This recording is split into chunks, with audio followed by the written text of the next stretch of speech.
A soft but insistent beeping dragged me from the depths of sleep. I rolled onto my side and hugged the pillow over my ears, doing my best to ignore the noise.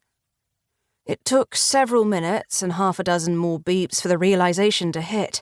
It was my phone. I swore and groped for it on the bedside table, then cracked an eye open. Multiple messages. Sender unknown. I turned down the sound and then shoved the thing under the pillow.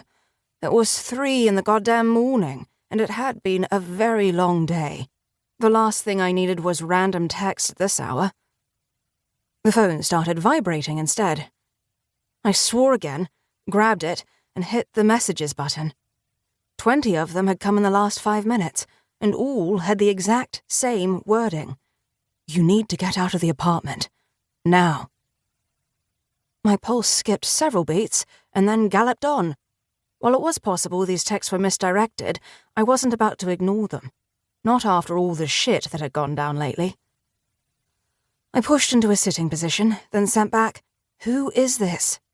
There was no immediate response, and the stirring unease grew stronger. My gaze rose from the brightness of the screen to the deep shadows crowding the room. Nothing stirred, and the 2 knives that lay unsheathed on the spare pillow were inert. Those knives, which had been handed down to the firstborn female in the De Montfort line of witches from time immemorial, were a gift from the goddess Vivienne, and born of magic as much as steel. While traditionally they held the power of life and death, they were now reacting to the presence of demons and dark elves, whether they were full or half-blood. That the knives currently weren't glowing didn't ease the tension slithering through me. I scanned the darkness again.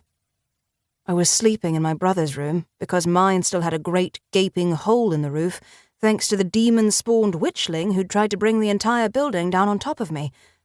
Max wouldn't object, as he was never likely to come back here. My brother, my twin, was a traitor.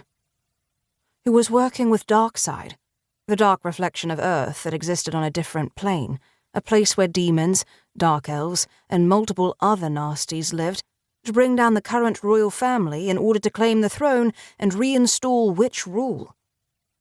Just how far he'd go, and whether he was truly willing to sacrifice me in order to achieve his dream, was a question that had yet to be answered. I might be his blood price, a payment extracted by dark elves for services rendered, but as yet, that payment had not been called in.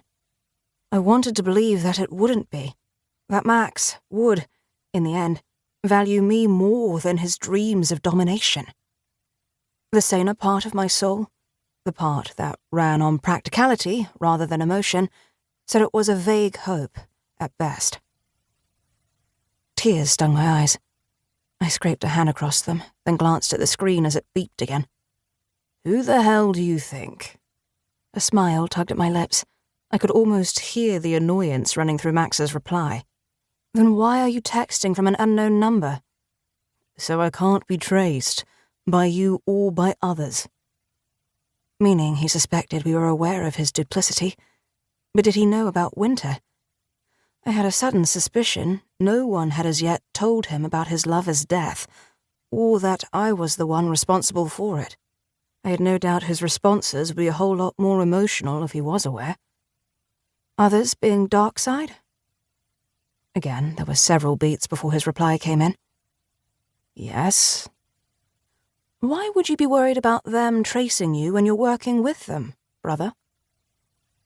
Mo, our grandmother, though in truth she was centuries older than that, might have wanted to string him along on the chance we could grab him and then force information out of him, but the fact he was texting from an unknown number suggested that was an unlikely hope.